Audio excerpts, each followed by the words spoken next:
kasama natin. Live po kayo sa RMNDZ XL Manila. Si Lourdes po ito, sir. Hello, Miss Lourdes, sa lahat din po ng mga nakikinig sa atin. Para malinaw lang po, dyan. Representative Manuel, para malinaw, ano ba yung nangyari sa Davao? Yung Miss Lourdes ay nangangampanya, syempre, panahon ngayon ng campaign. So sila ay lumalapit sa ating mga kababayan, namimigay ng flyers, nagpapakilala.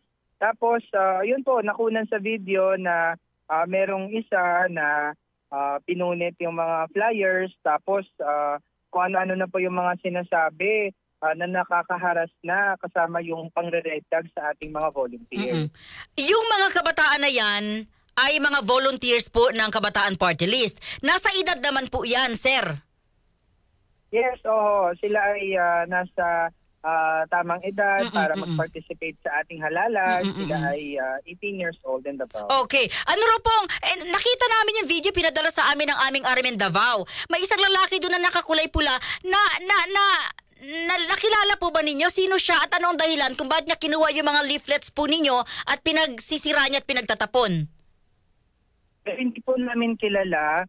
Ang ganun po na insidente, naging epekto na po kasi yan nung pagkalat din ng mga disinformation saka red tagging po sa mga kagaya nating kabataan na gusto lamang na maging bahagi ng lawmaking sa ating bansa.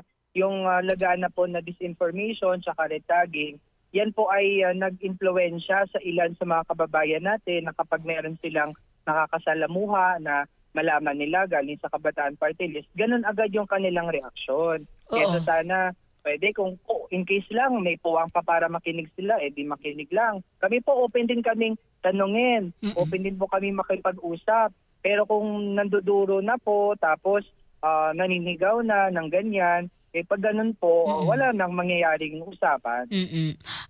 Hindi naman po ito pulis, sundalo, or mula sa kalaban pong politiko? Hindi naman po ito yung taong ito? Sa ngayon po, based sa ating chapter ng Kabataan Party List sa Southern Mindanao Region, ay yun po ay isang ordinaryong tao.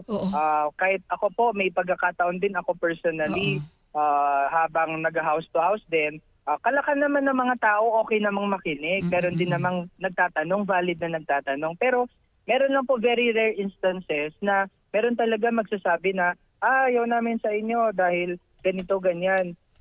So, actually po, kahit ako nakaranas ng ganon, pero yung nangyari po sa Davao, isa yun sa mga mas extreme pa talaga na tipong namumunit saka grabe kong manduro. Nanakit ho ba siya physically sa mga bata?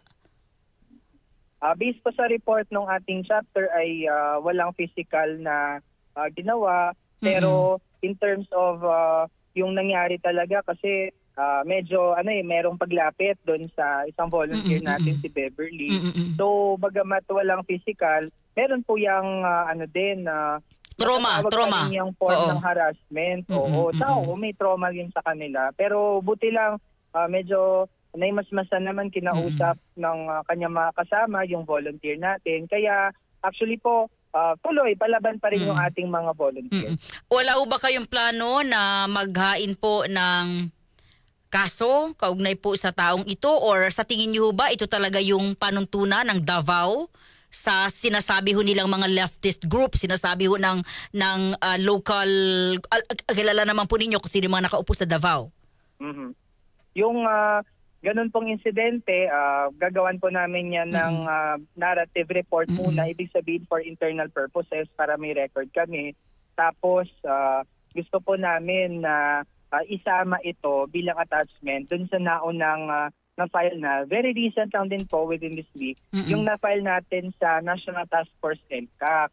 So, syempre baka may mga kababayan tayo magtatanong, bakit naman sa NTF-LCAC, ibang tao naman yun. Kami po kasi yung gusto na natin, we address yung mga problema by the root.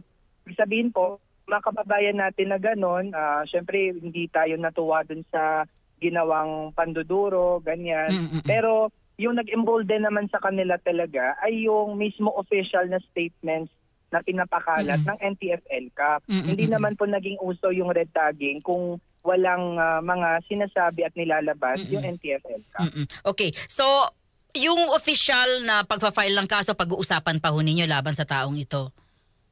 Oo, pag-uusapan pa po namin. Saka, syempre, ayaw po namin may mas kasunod na mangyari, pero kung may ganitong trend po, i-compile muna namin. Linawin ko lang, sir, no? Hindi ba ito, sa tingin nyo sa tingin nyo lang, hindi ba ito order ng lokal na pamahalaan sa Davao?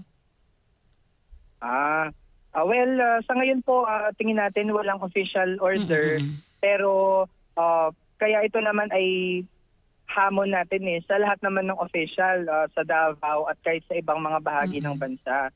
Na kasi nagsabi ang Korte Suprema na banta talaga sa buhay at seguridad ang red tagging.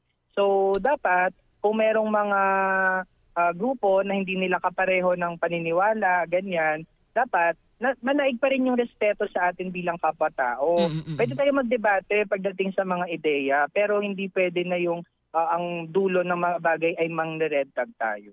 Okay, bago ko po kayo bitawan, Ginoong Manuel, ano po yung inyong opinion na kasama rin ho kayo sa mga question, pero ito na po, sabi ho ng palasyo, may 20 pesos na po na kilo ng bigas, pero sa Visayas pa lamang po.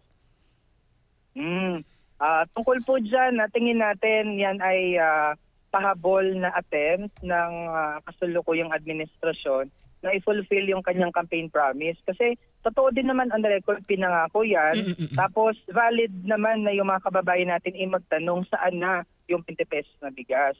So kung may ganong sisimulan kasi, edi ang dapat, no, syempre kung may magandang programa, gusto natin matuloy yan. Talaga, hindi yung ano lang siya parang pa-effect lang o for show lang. Kung may sisimulang ganon, dapat tuloy-tuloy at mangyari yan sa buong bansa. Kasi ang pangako naman dati ay yung tumakbo, di ba, presidente. So pag may pinangako siya, dapat sa buong bansa, hindi sa ilang bahagi lang. So kung ipapilot, dapat tuloy-tuloy bago matapos yung termino, matamasan ng lahat yung 20 pesos per kilo na bigas. Kung hindi, karapatan ng tao na magtanong at maningil. Sa tingin nyo ito po ay walang kinalaman sa politika?